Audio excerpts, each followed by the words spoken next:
Us now is Delaware Senator Chris Coons. He serves on the Senate Foreign Relations and Judiciary Committees. He also is a national co-chair for the Biden-Harris re-election campaign. And you just returned really recently, like just now, from your trip, 6 countries in Africa. Thank you so much for taking the time to be here this morning. Good to be with you, Sam. I want to start with this phone call. Biden has said he's outraged on the attack, as is much of the world, on the World Central Kitchen aid workers. He has this phone call with Netanyahu today. There is tension that has been there for some time. What more can he say to try and change what is happening on the ground in Gaza? What do you want him to say to Bibi Netanyahu? First, I think President Biden is going to demand accountability, a quick, thorough, and independent review of this particularly tragic incident. Look, this war in Gaza against Hamas by Israel has been going on since October 7th, and thousands of civilians have been killed. This has been a tragic war really from the beginning because Hamas has used Palestinian civilians as shields, and they have embedded themselves underneath mosques and hospitals. But this particular targeted killing, which is hard to explain or understand, brings into sharp focus the challenges of the ongoing campaign against Hamas. It's been months now that many of us have called on Israel to allow humanitarian aid into Gaza and to protect aid workers. These 7 deaths are tragic, but there have been nearly 200 aid workers killed so far. The IDF needs to provide direct communication, real time, on the ground. And there's a column in the New York Times this morning by David Sanger, Peter Baker, suggesting the IDF might accompany humanitarian aid deliveries. Otherwise, frankly, I don't see how we fend off famine in Gaza. World Central Kitchen, World Food Program, ANERA, UNRWA, all the major nonprofits that deliver food right now into Gaza have stopped operations because they don't know whether their staff will be the next to be killed in a friendly fire incident like this. Yeah, we just heard from AmeriCare, and one of their partners says they have to cease for right now because their aid workers are simply not safe. I want to let you listen to what Jose Andres, the founder of the World Central Kitchen, has said about the attack, his pointed words. Listen. What I know is that we were targeted deliberately, non-stop, until everybody was dead in this convoy. That cannot be the role of an army. That cannot be the role of an army that has hundreds of drones above Gaza. Israel's Minister of Economy is the one who has pushed back, saying that claim is nonsense. But the World Central Kitchen founder makes a very compelling argument as to what happened here. And he says he doesn't trust the Israeli military to do an independent investigation. Do you?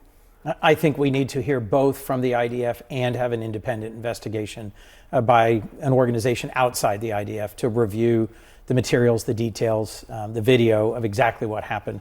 Jose is a close friend. He's well respected and well regarded, both sides of the aisle in the Senate. In fact, he just briefed a dozen senators about 2 weeks ago. I spoke to him Tuesday. He is grieving. He is angry. I understand and respect that emotion and that response to this tragic incident, but so many others are as well. When I was last in Israel, now 2 months ago, Cindy McCain, who runs the World Food Program, who's a friend, had said to me, our aid workers are getting killed. You have to raise this. I raised this issue with Benjamin Netanyahu in person, the prime minister, and he said, we'll take care of it. We understand it's an issue. It clearly hasn't been taken care of.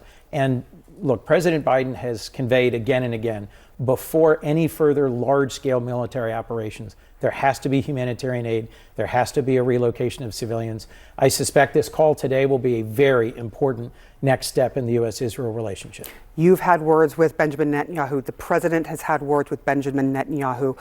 At what point does the policy change? Do you support a change in policy instead of a carrot, instead of words, a stick, saying to Israel that in order to get military aid, you have to change your tact? When does that happen?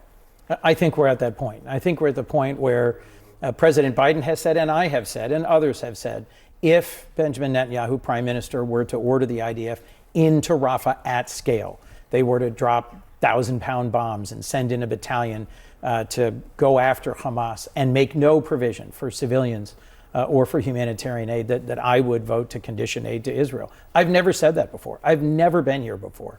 I've been a strong supporter of Israel the whole time I've served in Congress. We just appropriated another $3.3 billion of support in the last appropriations bill we did. The challenge is to make it clear that we support the Israeli people, that we want to and will continue to have a strong and close relationship with Israel, but that the tactics by which the current prime minister is making these decisions don't reflect the best values of Israel or of the United States. So things have gotten so bad for the first time you were saying, yes, we will put conditions on military aid. I'm speaking for myself. Speaking for yourself. But if they continue with large-scale military operations in Rafah without making any provision for civilians. Now, to continue fighting Hamas, taking targeted raids, small counterterrorism or special forces raids, I think that's an acceptable part of continuing their campaign against Hamas.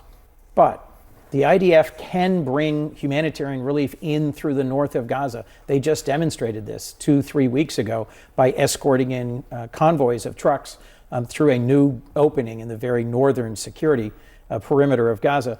It is the far north of Gaza where the IDF has the most control, where there is the most famine, and there is the most urgency. I think we can move forward if we see real seriousness about addressing the humanitarian crisis in Gaza, as well as the security crisis that Israel continues to face. Famine is happening. People are starving. Right. Senator Coons, thank you so much for coming in. I know you're tired after your 6-country trip in Africa. I really appreciate your time.